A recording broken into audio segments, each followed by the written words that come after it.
미국 증시가 약보합으로 마무리가 됐습니다. 상승 출발하면서 분위기를 한껏 고조시키긴 했었습니다. 기업들의 실적이 좋게 나왔기 때문인데요. 기업들의 실적은 뭐 계속 좋아질 거 생각되고 있어요. 또 대형 기업들의 실적 발표도 앞두고 있기 때문에 긍정적인 이슈들로 이제 예상해 볼 수 있겠는데, 뭐 코로나에 대한 변종 바이러스에 대한 부담감들, 그리고 또 새로운 뉴스들이 없다라는 거, 그러한 내용들이 아무래도 투자자들을 조금 주춤거리게 만들지 않았을까라는 생각이 나타나고 있습니다. 그래서 미국 증시 약보합에 대한 이야기들 같이 알아보도록 하겠습니다. SK텔레콤에 대한 분할 이야기가 계속 나오고 있습니다. 조만간 하기는 할 것 같다라는 생각인데, SK텔레콤은 그동안 SK그룹의 중간 지주사 역할을 계속 해왔었거든요. 근데 SK텔레콤의 분할 이야기가 나온 것은 SK하이닉스 때문이다라는 이야기가 있습니다. 이 SK하이닉스가 왜 여기에서 거론이 되고 있는 것인지, 또 SK텔레콤의 분할은 투자자들에게 어떤 식으로 작용하게 되고 유리한 것인지 불리한 것인지, 그래서 어쩌라는 것인지 이 부분에 대해서 알아보도록 합니다. 소방수로 불리는 기관들, 시장이 조정을 받을 수도 있다라는 어떤 불안감 속에서 언제쯤 얘네들이 들어오게 될 것인가? 자, 여기에 대한 관심도 쏠리고 있습니다. 기관이 매수를 언제쯤 해줄 것이냐에 따라서 시장의 지지 포인트, 그리고 외국인의 매수 기한까지도 예상해 볼 수가 있기 때문에 이 소방수 기관들의 매수 포인트는 도대체 어디인지 관심이 몰리고 있다는 거, 여기에 대해서 알아보도록 합니다.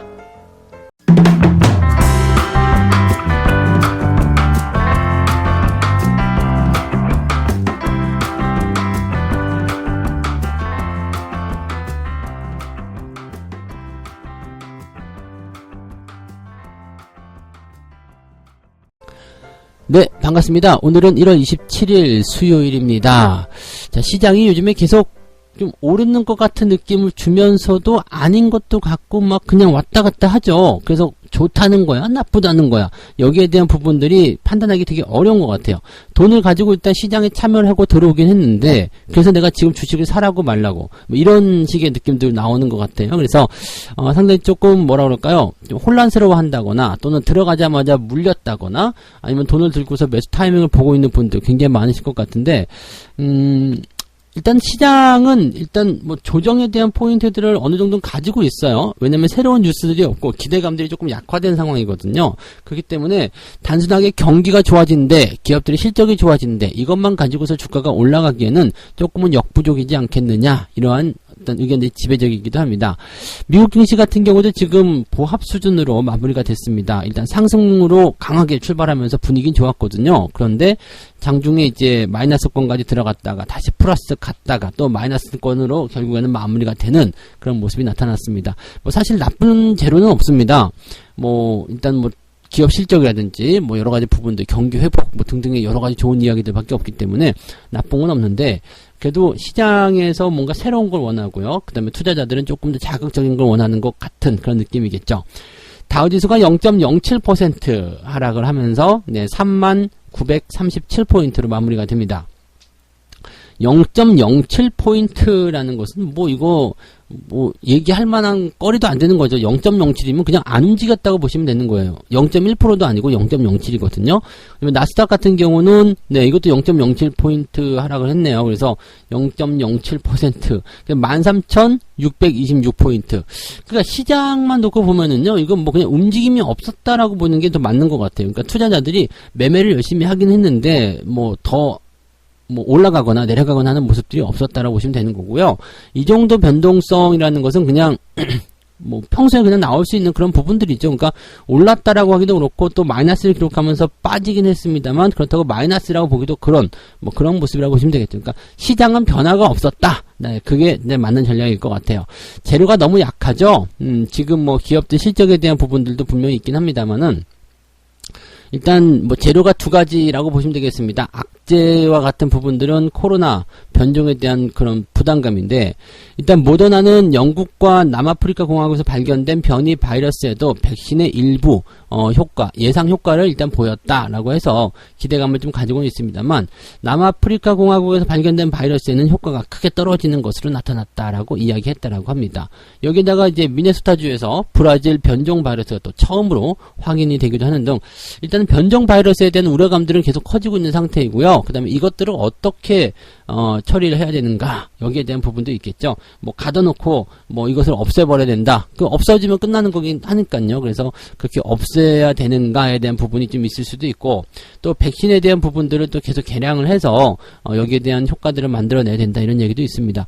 근데 뭐 장기적으로 이제 백신이 더 개량이 돼서 변종 바이러스까지 다 잡아내야 되는 모습이 있어야 되겠습니다만, 이 백신과 치료제에 대한 관심이 다시 높아질 수밖에 없는 상황, 그러면 약간은 좀 시장이 불안해지는 상황, 이렇게 만들어질 수도 있겠죠. 그 다음에 이제 기업들 실적, 이미 발표된 기업들 같은 경우도 실적이 좋게 나타나서 일단은 장 초반에 시장을 강하게 상승으로 만들었었던 이유가 되기도 했었는데, 27일 오늘 저녁입니다. 애플, 테슬라, 페이스북, 이 가장 중요한 기술 기업들이죠. 이 대형 기술주들의 실적이 굉장히 중요한 포인트가 됩니다. 그래서 일단은 뭐 긍정적으로 나올 것이라 전망이 되고 있습니다. 뭐 이번 4분기에 발표되는 실적, 기업들의 실적 같은 경우는 뭐 예상치보다도 훨씬 더 높은 수치를 기록할 것이다 라고 전망이 되고 있기 때문에 이것은 긍정적인 기대감이 될 것이고요. 그 다음에 FOMC가 이제 시작이 됩니다. 그러면서 이제 어떤 이야기가 나올 것인지, 이거 중요한 포인트가 되겠죠. 그러니까 오늘 저녁쯤에 알 수가 있겠나요? 내일 아침쯤에 우리는 알 수 있겠죠. 그래서 그 FOMC가 이제 어떤 식의 이야기를 해놓을 것인지, 발언을 어떻게 할 것인지, 거기에 대한 부분도 알 수가 있겠죠.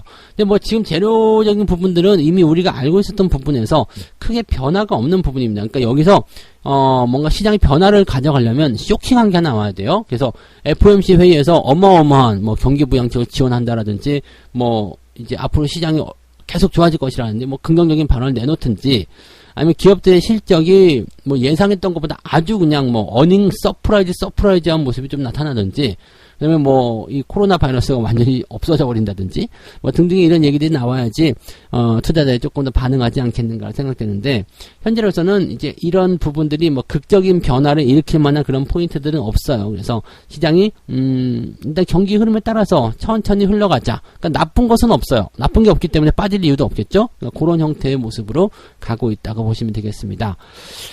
국내 시장에서는 이제 국채금리 움직임이 좀 있어요.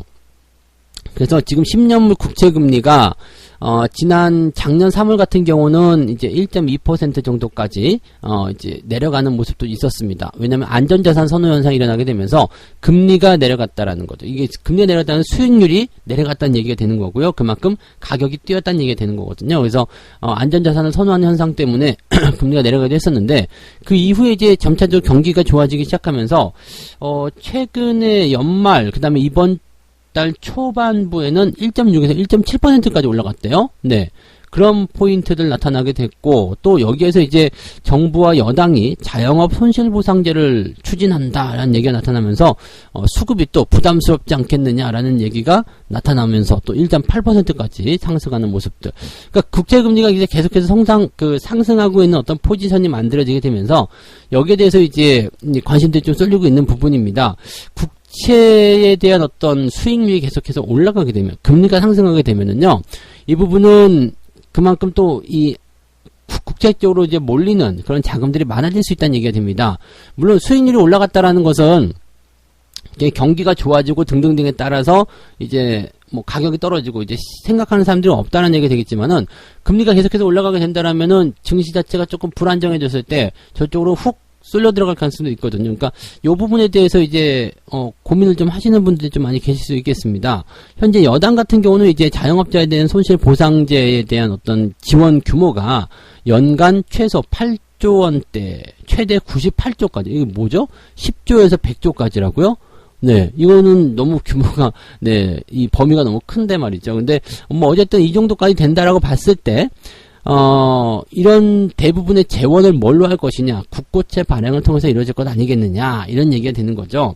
그러니까 시장에 이렇게 채권이 쫙 풀리게 되는 거죠. 이게 그 국가 채권, 국채가 쫙 풀리게 되면 수요가 뭐 더 줄어들 수밖에 없잖아요. 그러면은 가격은, 네, 뭐 그렇게 되겠죠. 그래서 지금 현재 시점으로 봤을 때는요, 이 채권이 많아지는 상황이 됐을 때는 수익률이 더 떨어질 수밖에 없습니다. 그래서 그런 부분들, 그럼 금리가 이제 조금 내려갈 수가 있겠죠? 네, 그런 형태가 된다면, 지금 현재 시점에서 이제 국채의 어떤 그 포지션들은 당분간은 이어지게 될 것이다 라는 얘기가 될 수밖에 없겠죠. 그러니까 지금 이 우리나라 상황에서의 그 국채금리, 지금 미국에서도 국채금리에 대한 내용들이 이 금리가 올라간다라는 부분 때문에 걱정도 조금 했었던 내용도 있었죠. 왜냐하면 기준금리가 올라갈 수 있는 것 아니냐, 등등의 얘기들 때문에 그런 부분이 있었는데, 지금 현재 시점에서는 나쁜 건 없어요. 나쁜 건 없고, 대신에 이제 이 채권을 많이 발행을 하면서 이 채권 발행에 대한 부분들을 통해서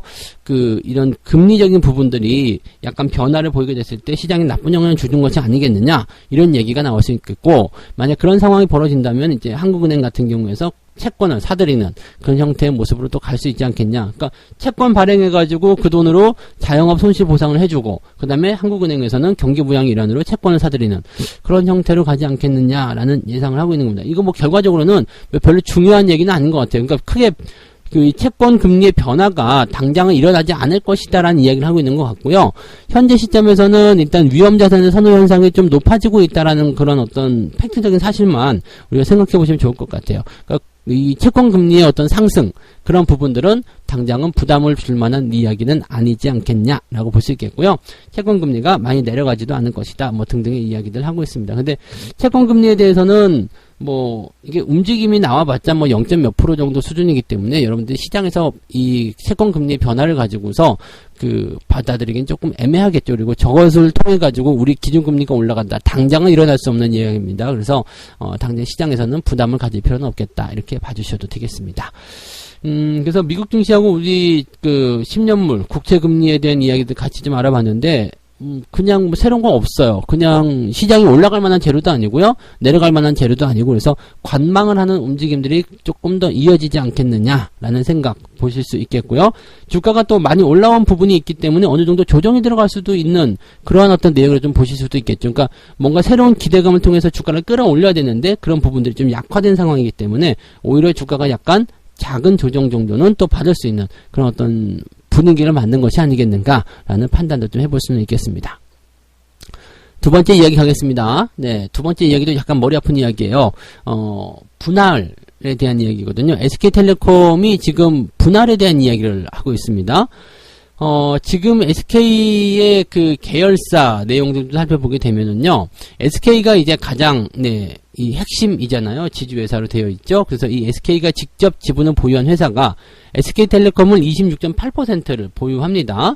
그 다음에 SK이노베이션, 그 다음에 SKENS, SKC, SK네트워크스, SK바이오팜, 이런 기업들을 보유하고 있는데, 근데 실제로 이제 대장 역할을 하는 SK가 직접적으로 지분을 보유하고 있는 회사가 12개밖에 안 된다는 이야기죠.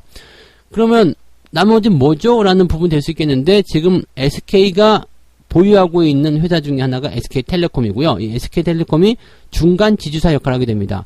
얘네가 뭘 하고 있냐면 SK 지분을 가지고 있고요. SK 하이닉스요. 그 다음에 11번가, 그 다음에 티맨 모빌리티, 이런 비상장 회사인 것 같아요. 그 다음에 SK 브로드밴드, 이런 회사들을 가지고 있다고 보시면 되겠습니다.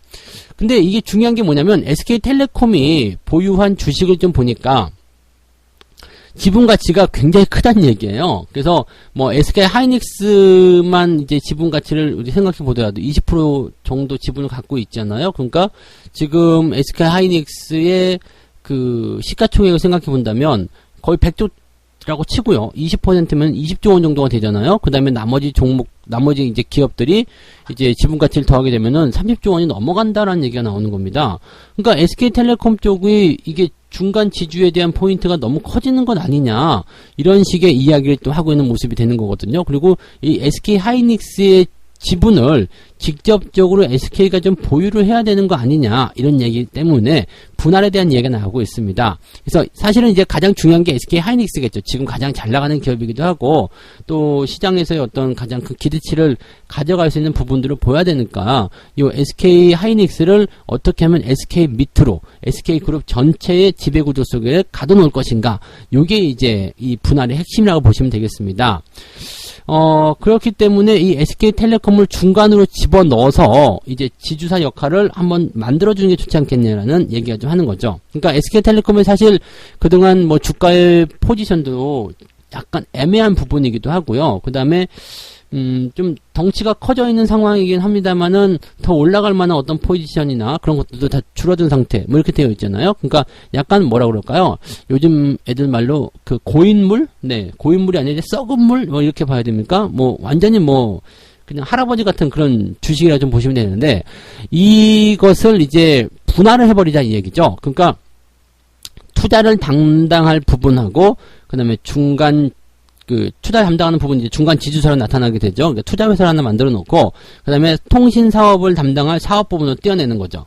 그러니까 어떻게 보면 이제 SK 중간 지주 이렇게 돼야 되는 거고요. 그다음에 SK텔레콤 이렇게 되는 거겠죠. 그러니까 그런 식으로 이름을 이제 짓는다 치면 SK텔레콤과 SK 중간 지주 이런 식으로 이제 기업 분할이 딱 되는 거예요. 그러면 이 사업부는 이제 떨어져 나가니까 거기에 대한 부분들은 의미가 없고요. 그 다음에 이 SK텔레콤의 중간 지주가 SK하고 합병을 시켜버리는 겁니다. 네.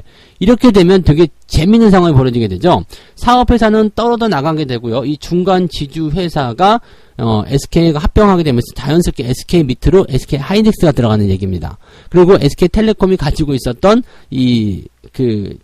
지주회사들이 전부 다 SK 밑으로 딸려 들어가는 그런 형태가 벌어지게 되는 거죠. 자, 이렇게 됐을 경우에 어떤 것이 유리한가라는 부분이 좀 나타날 수가 있는데, 현재 시점에서 보면은 이야기가 뭐 많습니다. 어쨌든 기업 분할에 대해서는 말들이 많은 상황이 될 수가 있는 건데, 현재 시점에서는 일단 약간 뭐 SK텔레콤에게는 부정적이다는 얘기가 조금 있는 게 있어요. 네, 뭐 인적 분할을 하든 뭐 어떻게 사업부로 분할을 하고 나서 SK가 이제 SK텔레콤 사업 회사를 매도를 하고 SK 그 중간 지주를 매수를 하면 떼놔서 이제 그 SK의 어떤 지배 구조를 쫙 해서 만들어가지고 SK 하이닉스를 내 거로 만들어야 되겠다. 지금 이게 중요한 이유가요. 올해 말에 여기에 대한 어떤 세금 혜택들이 다 사라져 버립니다. 그래서 올해 안에 이것들이 일어날 것이다라는 것들이 나오는 거거든요.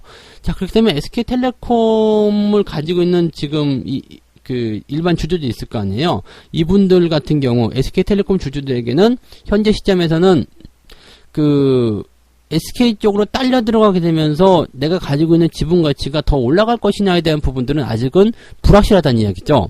즉 실제로 이런 구조가 일어났을 때는 SK만 좋은 일입니다. 네, SK만 좋은 일이라고 보시면 되는 거고요.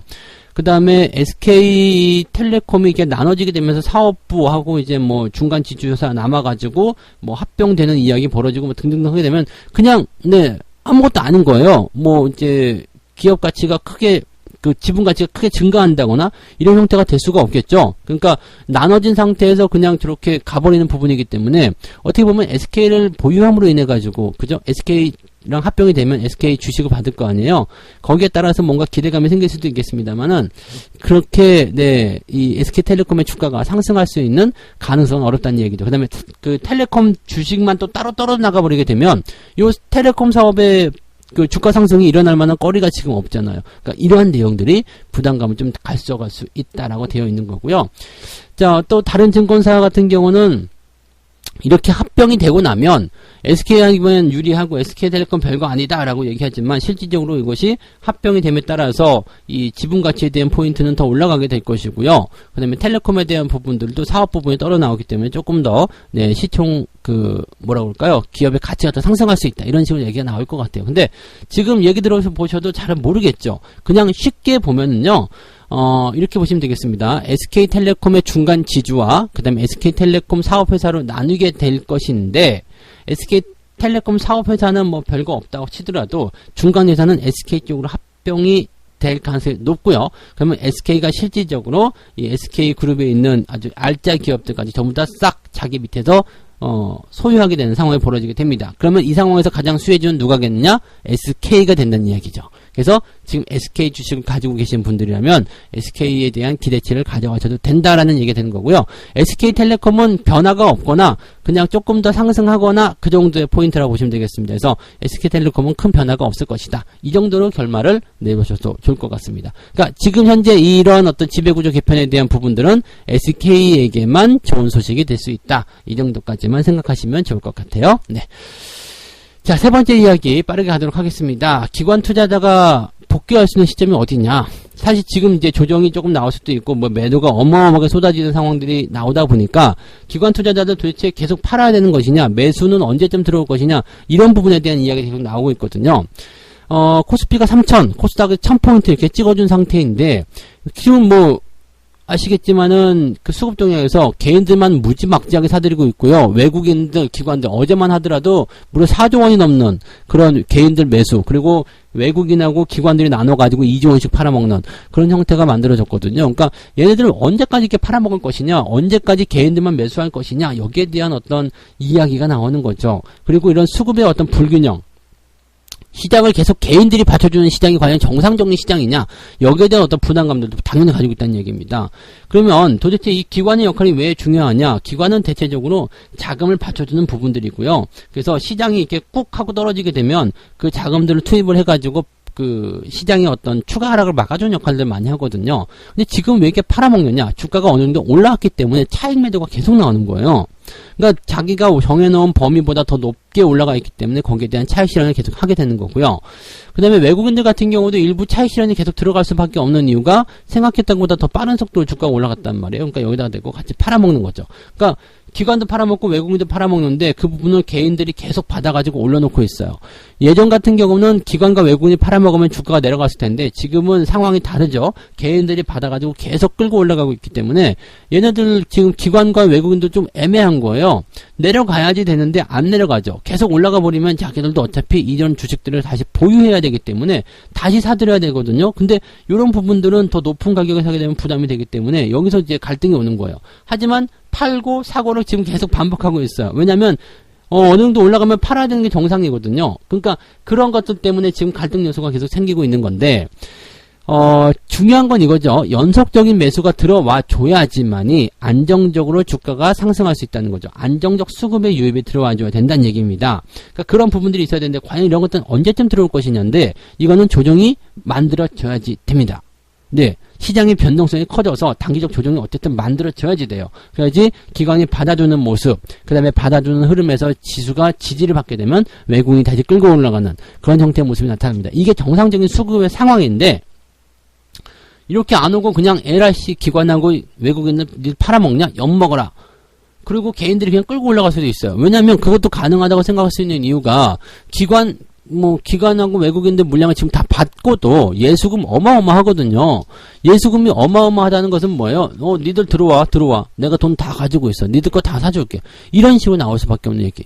자, 이렇게 된다면은, 네, 시장이 어떤 수급 불균형은 일어날 수 있겠습니다만은, 빠질 이유도 없다가 되는 거죠. 빠져봐. 내가 다 살 거야. 라고 얘기가 되는 부분들이 됩니다. 그리고 개인들 같은 경우가 지금 또 대형주 쪽에 집중하는 모습들이 많이 나오고 있거든요. 옛날에는 개별주, 테마주 쪽으로 많이 집중했다 그러면, 대형주 쪽으로 지금은 싹 쏠려 들어가 있기 때문에 지수가 잘 안 빠진단 말이에요. 그러면은, 이 부분을 가지고 장기적 전략으로 들어갈 것이냐, 아니 뭐 기관들이나 외국인들 다 팔아가지고 이제 어쨌든 지수 하락을 만들어서 저 밑에서 다시 사도록 그렇게 갈 것이냐, 아니면은 개인들한테 이제 굴복을 할 것이냐, 완전 기싸움이 되는 거죠. 현재로서는 지금 공매도라는 부분들이 없기 때문에 개인들의 이런 물량 공세가 당연히 유리할 수 있습니다만, 이 공매도라는 부분들이 만약에 부활된다면 이 부분에서는 굉장한 변동성이 나타날 수가 있습니다. 그래서 현재까지는 뭐 지금 1월달, 2월달 이 정도까지는 별 문제가 없을 거라고 생각하고요. 3월달에 공매도가 뭐 시행된다고 하더라도 당장 문제가 나타날 것 같지는 않습니다만은 이런 수급의 불균으로 인해서 기관이 계속 팔고 외국인이 계속 팔고 그 다음에 개인들이 계속 받아놓게 된다면 시장의 변동성이 한번 크게 나타날 수 있는 상황은 나타날 수가 있습니다. 그래서 이런 것들은 약간의 주의가 좀 필요할 수 있는 부분이니까 고점에 있는 종목들 매수는 반드시 주의가 좀 필요하다라고 말씀을 좀 들어볼 수가 있겠습니다. 네, 그 정도 이야기 해서 정리를 해드리도록 하겠습니다. 자, 오늘 세 가지 이야기 해드렸는데 미국 증시가 약보합이 나왔는데 뭐 특별한 이슈가 없어요. 그리고 우리나라 국채금리 이야기도 같이 해드렸는데 뭐 그냥 생각했던 범위 안에서만 움직이고 있고요. 뭐 여기에서 악재다 뭐 호재다 할 만한 그런 이야기들이 없다라는 거 말씀드릴 수 있겠고요.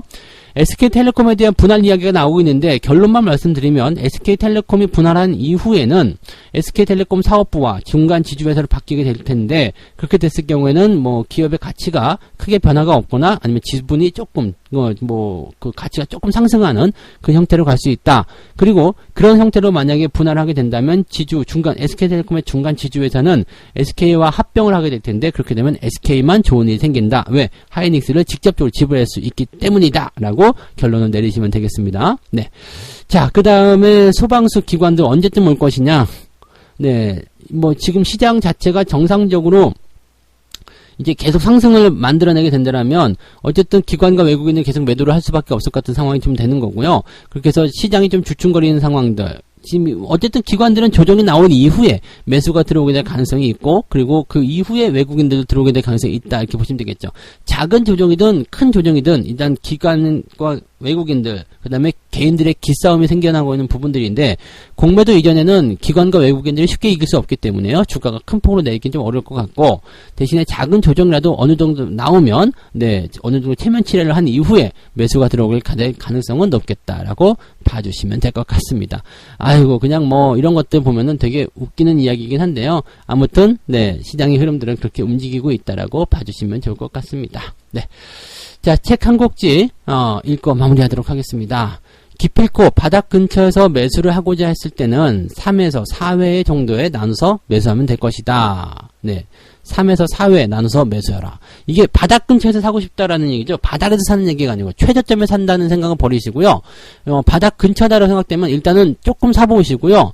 그 다음에 움직임도 계속 내가 생각한 대로 움직이면 추가 매수가 들어가고 이거는 꼭 바닥에서 사는 움직임뿐만 아니라 그냥 내가 평상시에 매수할 때도 그렇게 보시면 돼요. 매수를 딱 했는데 주가가 올라가기 시작해. 그럼 좋은 건데 만약에 내려갔을 경우에는 부담이 되거든요. 어느 정도 일정 밴드를 정해놓고 내려가면 그 범위에서 움직일 때 추가 매수 계속 해나가시면 되는 거고 범위를 벗어나서 그냥 급락세가 나타났다. 주가가 계속 하락한다. 이렇게 됐을 경우에는 그냥 초반에 조금 매수한 것만 가지고 손실을 감안하는 그런 형태로 투자하시는 것이 리스크를 줄이는 가장 좋은 방법이라고 생각하시면 되겠습니다. 그래서 투자도 요즘은 스마트하게 된다는 거 그런 것들을 잊지 마셔야 될 것 같습니다. 자, 오늘 여기까지 이야기 해드릴게요. 수요일이라서 뭐 중간이기 때문에 큰 변동은 없을 것 같지만 요즘에 시장이 워낙 변동성이 심하기 때문에 거기에 대한 부담감들도 조금 있을 것 같습니다. 편안한 투자 이어가시기 바라고요. 오늘도 긍정적으로 수익들 많이 만들어내시기 바랍니다. 저는 장중시황 때 다시 오겠습니다. 고맙습니다.